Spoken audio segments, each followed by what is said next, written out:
Hi guys, welcome to our channel of Sciences and Mathematics. Today we are going to look at a question in one of the concepts that we have already discussed in one of our videos, and that is the concept of thermochemical laws.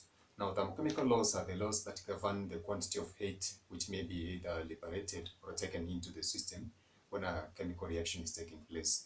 Now, this kind of chemical reactions, we call them thermochemical equations, and these are some of the ones, the examples that we are going to deal with today and try to see how we can be able to solve them in case we come across some. So in an essence, this concept of thermochemistry is very important because it's applicable in our day-to-day life, especially in our refrigerators that we use at home, and even to larger quantities in industrial scale, like in the manufacture of energy, nuclear power plants. So in this case, I welcome you to the discussion. Let's try to find out how we can be able to solve this kind of an equation, or maybe a question and the similar question that we may come across in the future. So in this case, as I've said, we're going to look at this question, and it falls under the concept of this is thermochemistry. Maybe you can say thermochemical laws. So I've just used that one specifically because we're going to narrow down into the concept under which this specific question lies.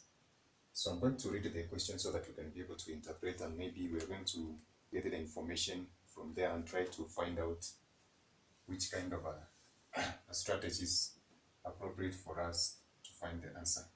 So it reads, carbon can be burned to carbon 4 oxide directly, or it may first be changed to carbon monoxide and then oxidized to carbon dioxide as follows. So there's step 1, 2, and 3.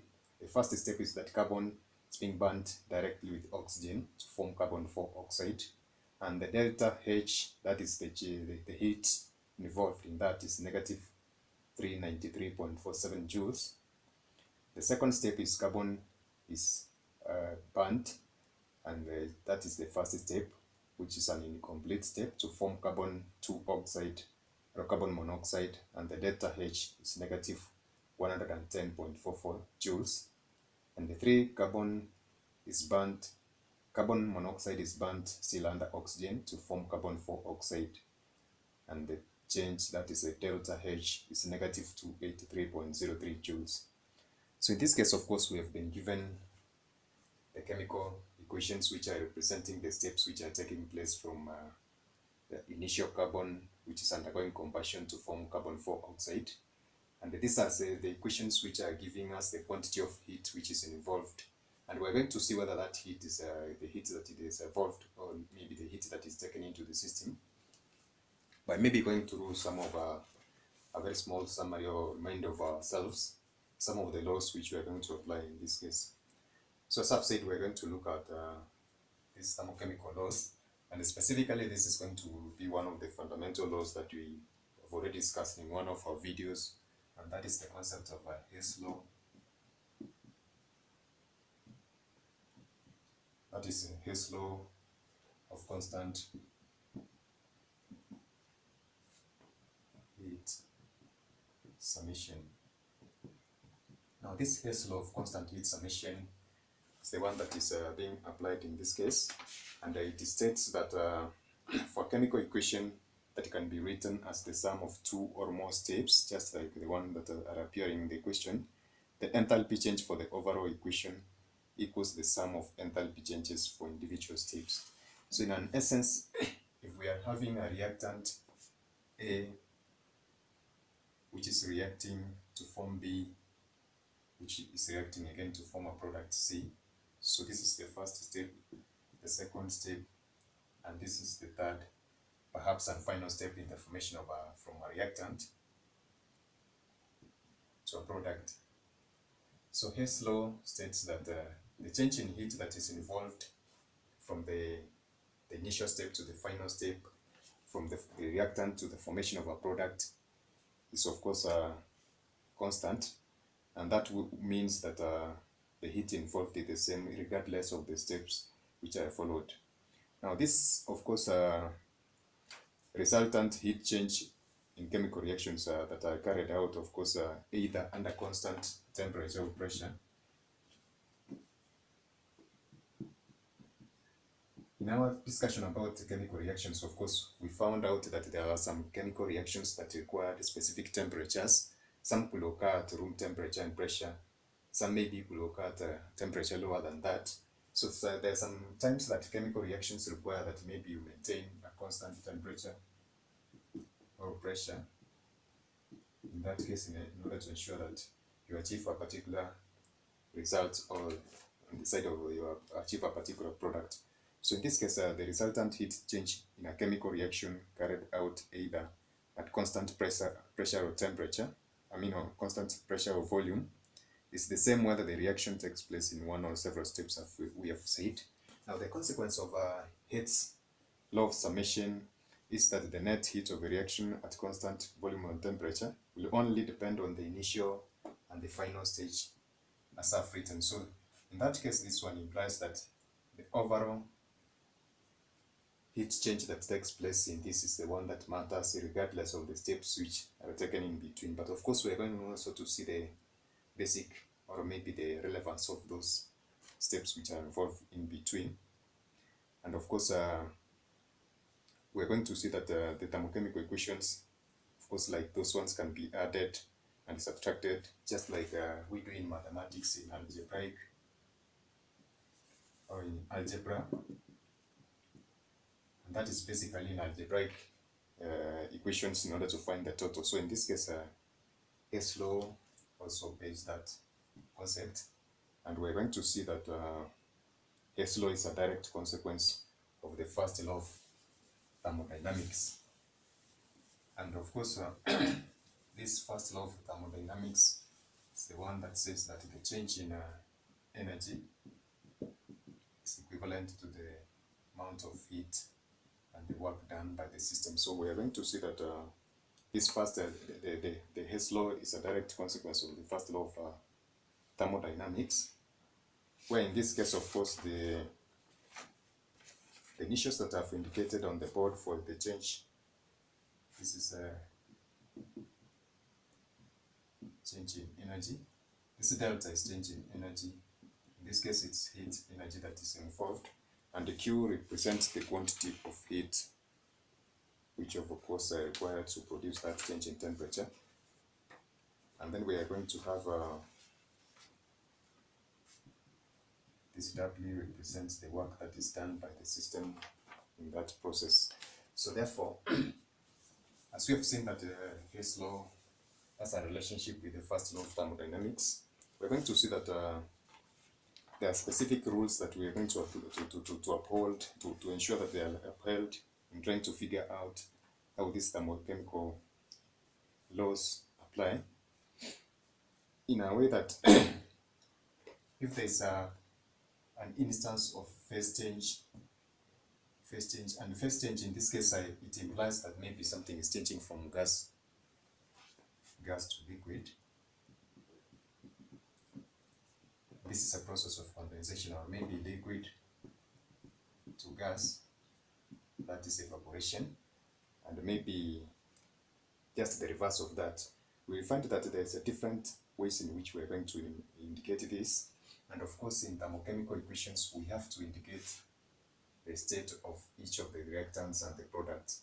This has an implication because, as I'm going to give this one using an example, if we assume that maybe we do not indicate the state, is going to have a consequence, because the state of each, or the phase of each of the reactants and the products, has an implication on the change of heat that is going to be involved in that kind of a reaction. For example, if we have hydrogen that is reacting with oxygen to form water, this one we can write a stoichiometric equation by doing balancing of those. And we can also have a second, I'm just going to write two equations so that I can elaborate. We're going to have a second equation also, where we're going to have oxygen reacting with hydrogen to form water. So this water can either be in gaseous state or liquid state, as we know. This is can be vapor. So this is a gas reacting with a gas to form a vapor, and this is a gas reacting with a gas to form a liquid, which is a liquid of course phase. So there's a change, there's a difference in between these two products, in that one of them is a gas and another one is a liquid. So therefore we'll find out that the change in the delta H for the first equation is that it is going to be negative 483.7, that is kilojoules. And the next, the change delta H for the second equation is going to be negative 571.7 kilo. This is kilojoules.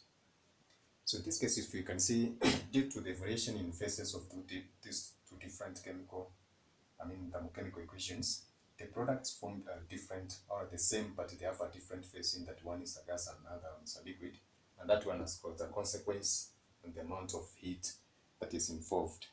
In a sense, additional heat is released when the water vapor condenses to liquid, and that is in this case, of course, when you say that additional heat is released, we're going to see the implication of this negative sign that is being given at that specific point, which precedes, of course, the quantities which have been given. So therefore, the concept of phase in thermochemical equations is very essential for us. So next, we're going to look at the role of coefficients, which we had mentioned in some of our videos. And we say that in case we are going to have to change the coefficients for thermochemical equation, this is going to have an implication also on the amount of heat that is going to be either taken in or evolved, in a way that for the coefficients, if maybe we have a thermochemical equation that is A, B reacting with that, and then we have A, B, C, and D as coefficients. If we take half the quantities of the reacting species, or maybe this is a half A, half B, then that is going to have an implication also on the products which are formed stoichiometrically, and therefore at the end of the exercise we're going to have a delta H, which is going also to be affected by the same factor. So therefore, change of coefficient is going to affect the amount of heat that is either taken in or released from the system. Now, next, as we have seen from the, of course, the phase, we've seen the coefficients. We're going to look at the effect of course, also one of the effects of trying to change the equation, whereby suppose we have the first equation, that would be the dissociation. Maybe I can just give an example of water that is forming hydrogen plus oxygen. So this is so if I try to write this equation, I can as well write it as this one, forming water. So therefore, for this one, this is 2 and 2. So in this case, I've just done a reverse. The first equation is a reverse of the second equation. Now, if this was having the change in delta as maybe 500 kilojoules, the second equation is going to have change in delta given as plus 500 kilojoules. So the effect of reversing the equation is going to have an implication on the net heat, or the change in delta that is going to be experienced at that particular point. And it's going to reverse the sign of this. So in an essence, the two signs that have been indicating for the positive and negative signs in this case, as we're going to use the positive sign, which is going to precede the quantity of heat, this one indicates an endothermic reaction, whereas the negative sign that is going to be used like this is going to imply an exothermic reaction. So in an endothermic reaction, we talked about the concept of heat, the system and the surrounding. If this is the compartment in which a chemical reaction is taking place, we call this one the system. And all the area around this one, we call it the surrounding. So therefore, when we are performing a chemical equation, and we just put our hands on this vessel and we feel that there's increase in temperature, there is heat being liberated from the system, and therefore that is going to form an exothermic reaction.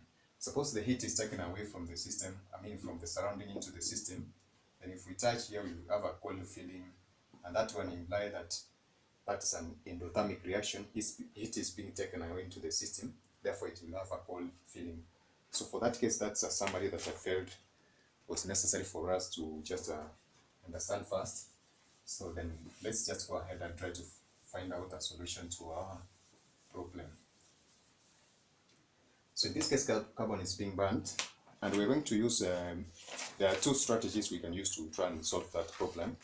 But one of them is going to imply the concept of, we've learned, of course, we say there are relationships between mathematics, physics, and chemistry. Now, there's a relationship between mathematics or physics and chemistry in a sense that we can employ the concept of vectors in order to find a solution to our problem. So in this case, we're going to have carbon, sorry for that. You can just use the concept of vectors where we're going to have carbon, which is reacting, of course, using the last equation, which is reacting to form carbon 4 oxide. This is the second equation, that is 2. And then we will have carbon also reacting with oxygen to form, this is a direct formation of a product, but as well we can have carbon 2 oxide reacting under excess of oxygen to form that product carbon 4 oxide. So we can decide to use that route in order to find the product, bearing in mind that this is our product, or maybe use just the other route, which implies that, now suppose we have this is a route for A, B, and C. So therefore we can say that vector C is the resultant, whereby A plus B is equals C. So we can use the concept of vectors. So therefore, since the vectors are quantities which imply, which of course are, which represent magnitude and direction, whereby magnitude is going to be represented by the quantities of heat that we're using in that case. So therefore, we are going to have this one A plus B in order to find C. So therefore, we can just use these equations which have been used. So for this is the first equation that we're going to have there for A. The second equation we're going to have there, whereby A will be carbon plus a half oxygen, which is going to form carbon oxide, and the change, the delta H is equals to negative 110.44 joules. And then the second one, which is B, is going to be carbon 2 oxide plus a half oxygen is going to form carbon 2 oxide, and delta H is equals 283.03 kilojoules. This is a joules. These are joules. So forgotten that. Sorry for that. So this is we're going to do a summation of this and try to find the final product. But in this case, if there's a product or a reactant that is appearing on these two sides, which is similar, of course, we just do a cancellation for us to find the final equation, which is going to be represented by this, and then the change in H will be the summation of the two, whereby this is negative 283. So therefore, it's going to be 393.47 joules. So therefore, this final equation, which is a direct reaction from carbon to carbon 4 oxide, can be represented as the summation of these steps, which are basically what we have referred to, this law of constant summation. So I think in that case, of course, we have done a summary that is representing all the concepts that we've talked about, and this is going to give us a clue on how we're going to solve the similar equations if we come across them in the future. So that is it for today, guys. Bye, God bless.